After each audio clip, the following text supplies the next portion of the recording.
Hey y'all!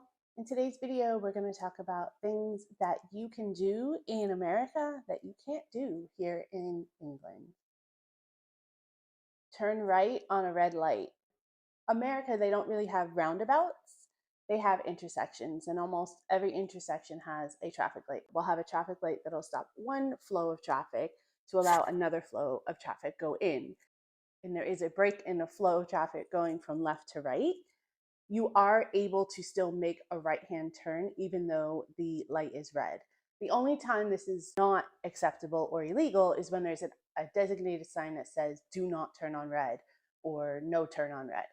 Otherwise, it's open. You don't really have that here in England because you don't really have a whole lot of traffic intersections. Here you have roundabouts, which does actually help with the flow of traffic because it is a constant, consistent flow. And of course, you don't enter the roundabout until it's safe. And there are certain procedures in how you exit the roundabouts as well. And if you miss your exit, you just go around the roundabout again. The whole right on red theory here just doesn't, I don't know that it would work anyway, even if it was out there. But as far as I can have known, you can't just make a right hand turn. The traffic light is red. You have to stop until it goes green and allows you to turn.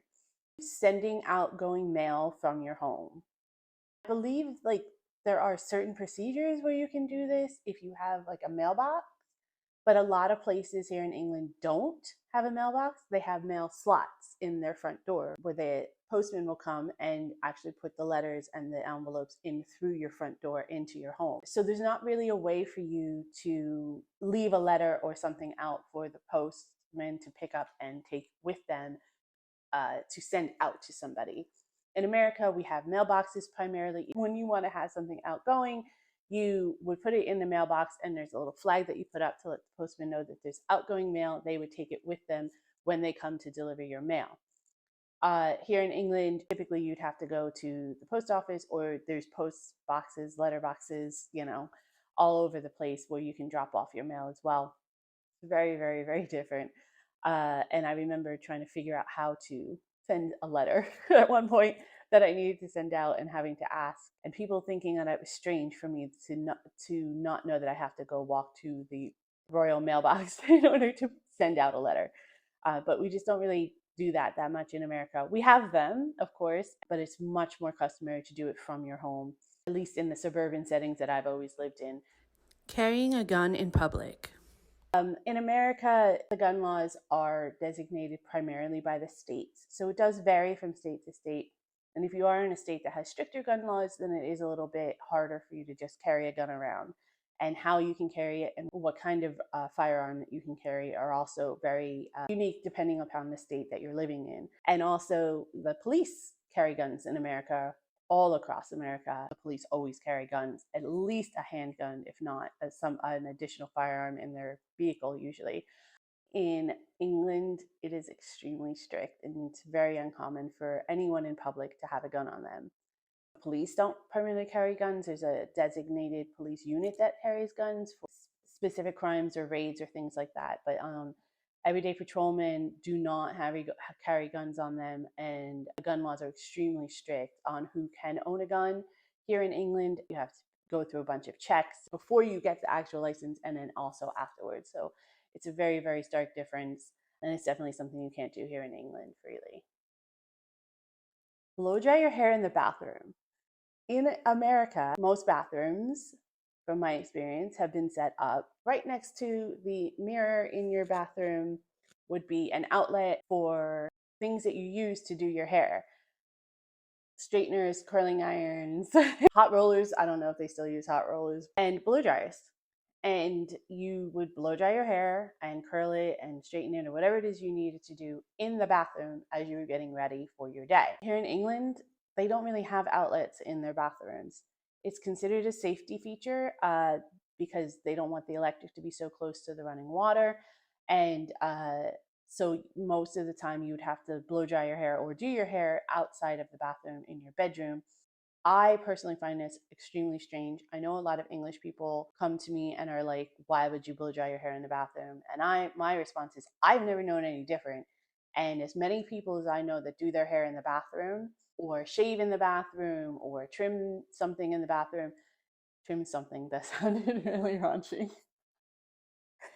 If you're shaving or you're trimming your mustache or your beard or something, it's all you use electric a lot of the time. And of course, when you're blow drying your hair and things like that, you use electric too. I've never known anyone to accidentally electrocute themselves with that because you're not using it while the tap is running. You're not in the shower blow drying your hair.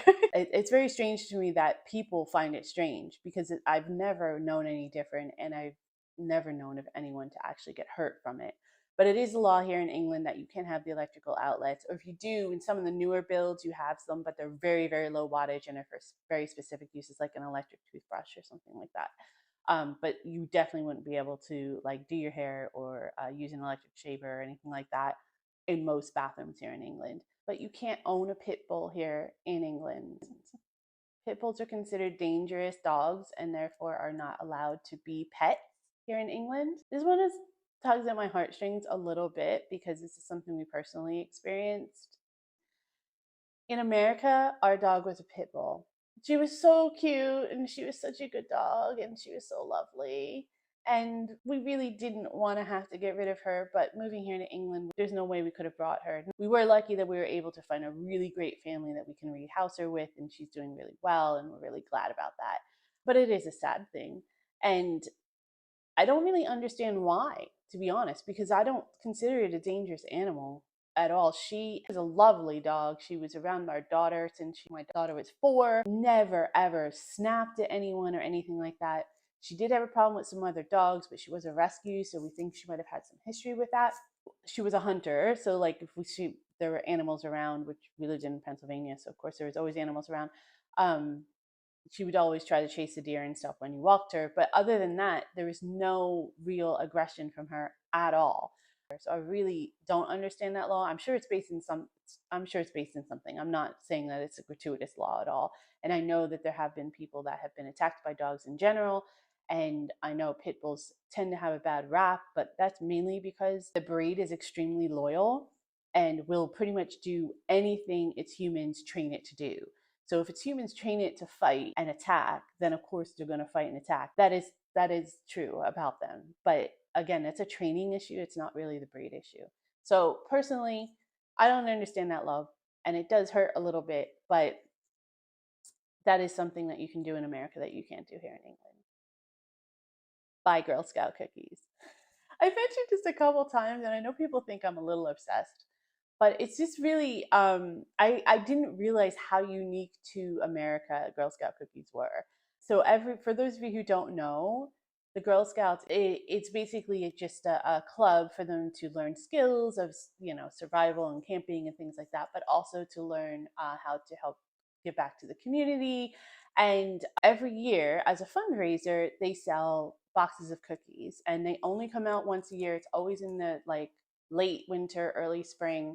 If you've ever been to America in that time frame, you've probably seen them sitting outside a grocery store or a department store or something like that, where they're standing out there in their uniforms and they're trying to sell these cookies. It raises money for the troop to help with their activities for the year and all that kind of stuff. They have unique recipes that are exclusive to the Girl Scouts, and they are amazing. Some of them are just really, really, really off the hook, and you can only get them one time a year. It helps with this organization, and it's something you cannot get here in England. Being able to eat or shop 24 hours a day, 7 days a week. Being in America is a very money driven society, whether it would be spending money or earning money. Things are open all the time. A Walmart, which is the equivalent would be Asda here in England, they're usually open 24 hours a day. You can go to Walmart and get groceries or diapers or toilet paper at like 4 o'clock in the morning. Typically, a lot of grocery stores are like that as well. Some of the departments might not be open at that time, but the general store part is generally open, and you can go and run and pick something up if you need it, or you happen to work, night shift and you're on your way home and you need something to eat, etc.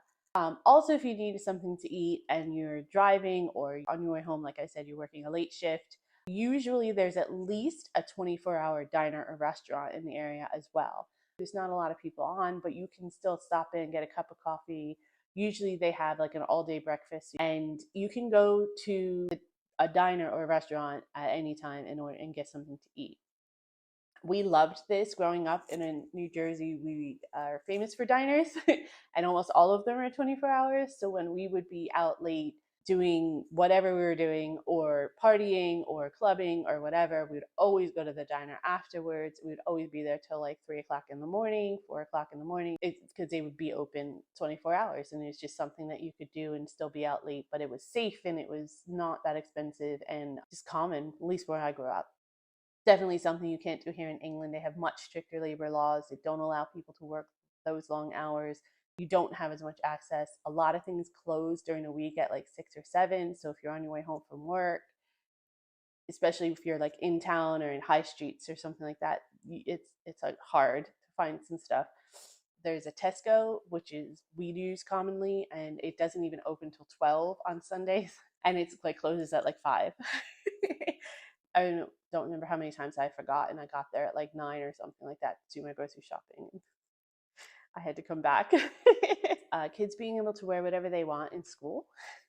So, for those of you who don't know, in England, everyone that goes to public school, which I believe, I can't remember the English equivalent. Public is actually private school here in England. So I'm just going to use the American terms. If you go to public school here in England, you have to wear a uniform. In America, you don't have to wear a uniform to school unless you go to a private school or religious school. There are dress codes and there are certain restrictions on like footwear and things like that.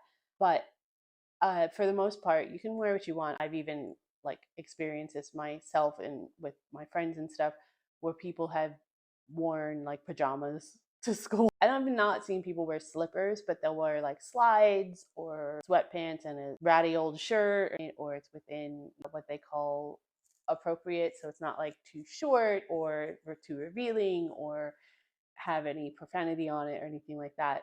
You can pretty much wear what you'd like. Complaining to get something for free.